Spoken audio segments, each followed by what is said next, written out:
So in your ELA notebook today, you're going to turn to the table of contents and you're going to write theme, ...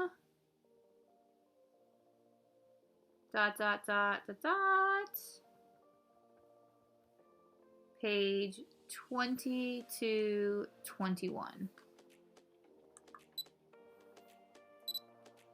Then we're going to turn to page 20 if we can get there.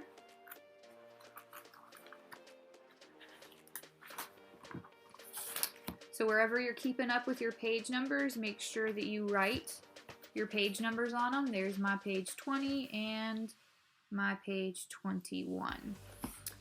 Then on page 20, you're going to glue this page down right here. If you need to pause the video for a minute so you can get that glued down, you can. So the theme of a story is the big idea or lesson, okay? Big idea, lesson. I also want you to write moral or message.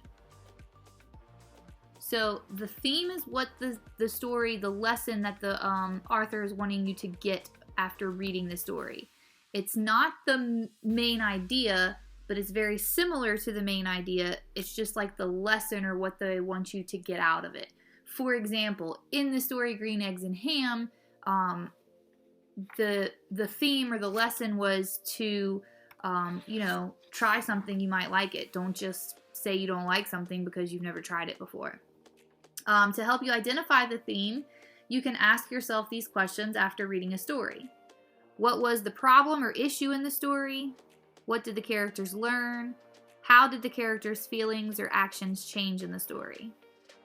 Unlike the summary and main idea of the story, themes are general and could apply to multiple stories.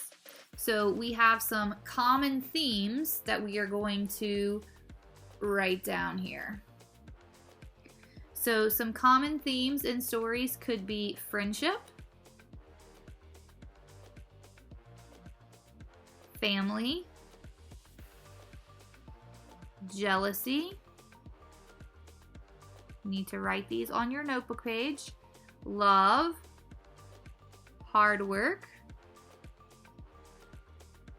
acceptance, overcoming challenges.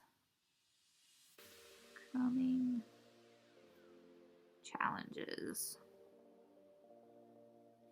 Courage, loyalty,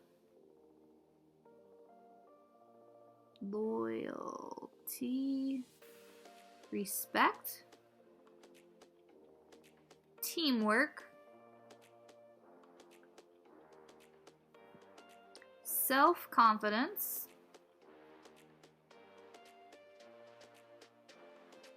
hope, and honesty. Now these aren't the only themes, but they are the most common themes. So back to my example of Green Eggs and Ham, I would say that's overcoming challenges. The challenges of trying something that you think that you don't like and not wanting to try it, okay? So as you read stories this week, you need to ask yourself, what's the problem or the issue? What are the characters learning? How do the characters' feelings or actions change in the story? That will help you come up with the theme or the moral or the lesson of the story. If you've ever read any of Aesop's fables, those are really good for picking out the theme because they tell you the moral of the story. For example, The Boy Who Cried Wolf. Y'all should be fairly familiar with that story. He's really bored. He's watching for wolves in the sheep pasture, and he's like, wolf, wolf, wolf. And they come running. Where is he? Where is he? Oh, he just ran away. And he thinks it's so funny that they all come running and freak out. And so then he does it again a couple of days later, he does it, wolf, wolf, wolf, and everybody comes running. And he thinks it's so funny. And he's like, oh, the wolf just ran away. Well, on the third time he does it, when there really is a wolf, he's yelling, wolf, wolf, wolf, and nobody comes.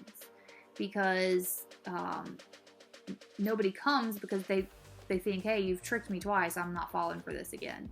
but this time it really is a wolf, and the wolf actually eats the sheep.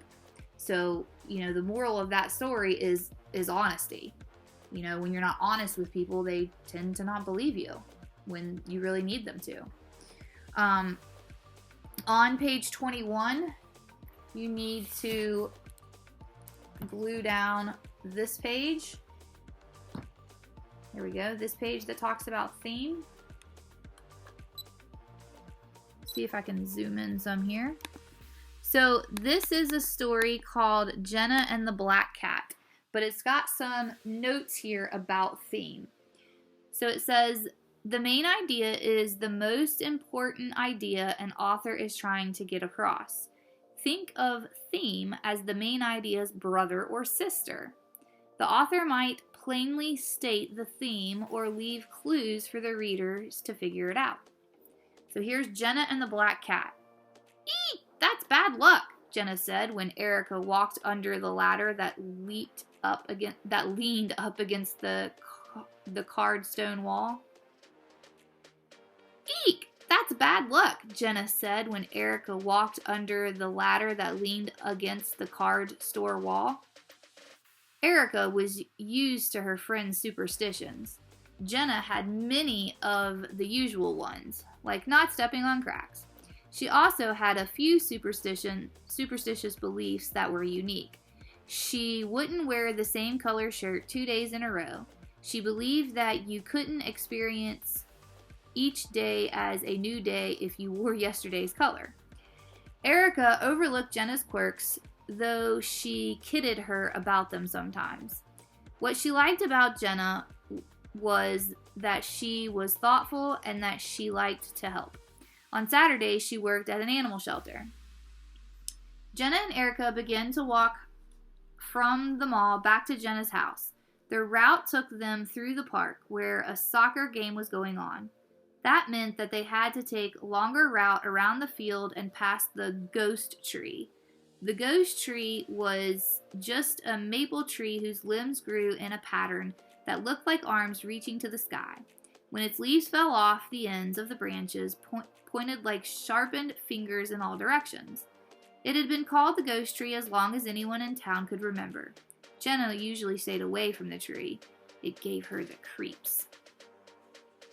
Jenna quickened her pace.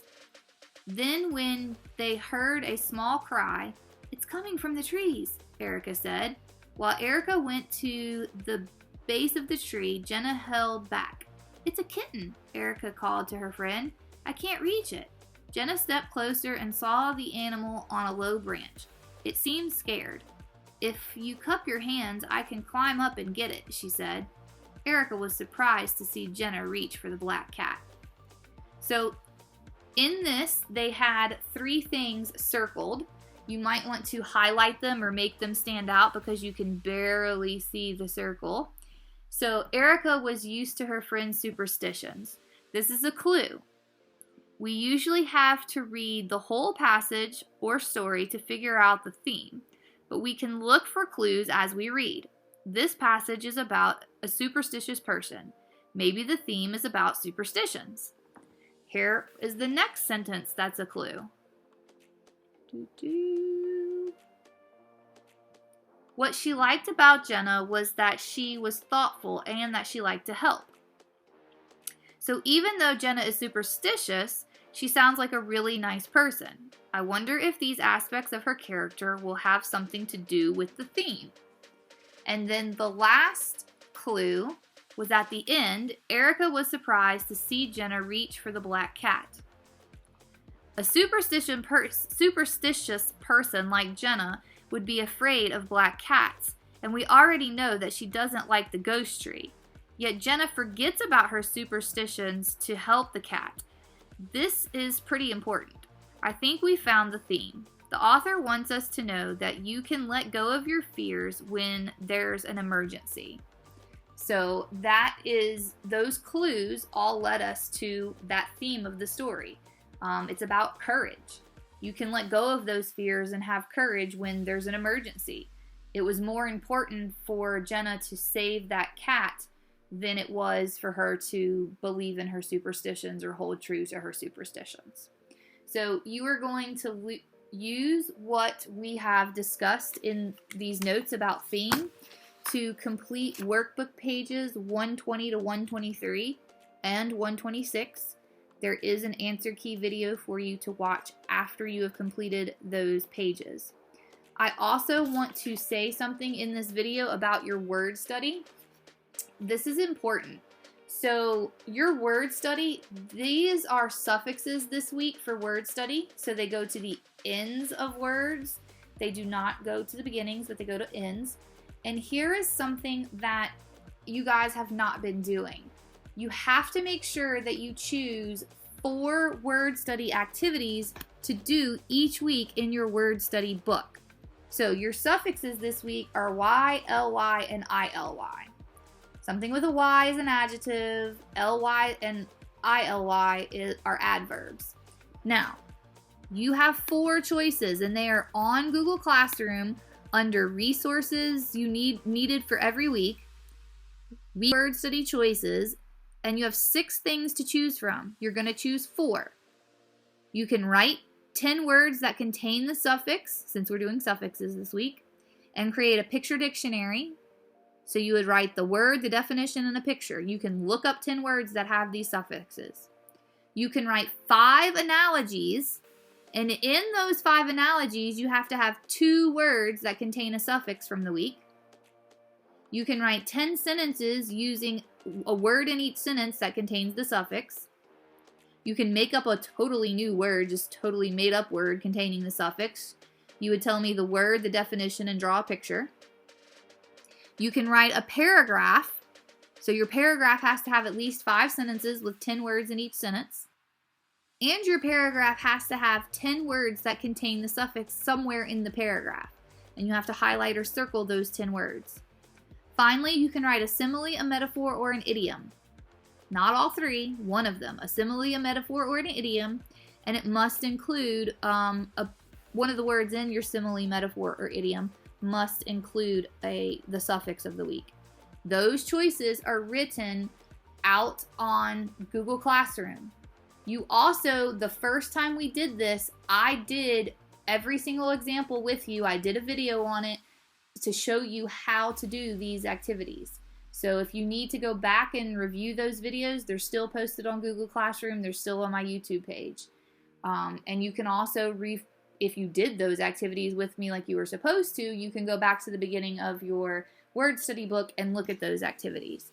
Please make sure you do 4 activities using these suffixes this week in your word study book. You're not doing it in your ELA book that has your theme notes. I just am taking the opportunity to talk about it in this video. You're going to do it in your word study book, and if you don't understand one of the choices, shoot me an email or ask me about it in a Zoom meeting and we will go over it. All right, see you guys soon.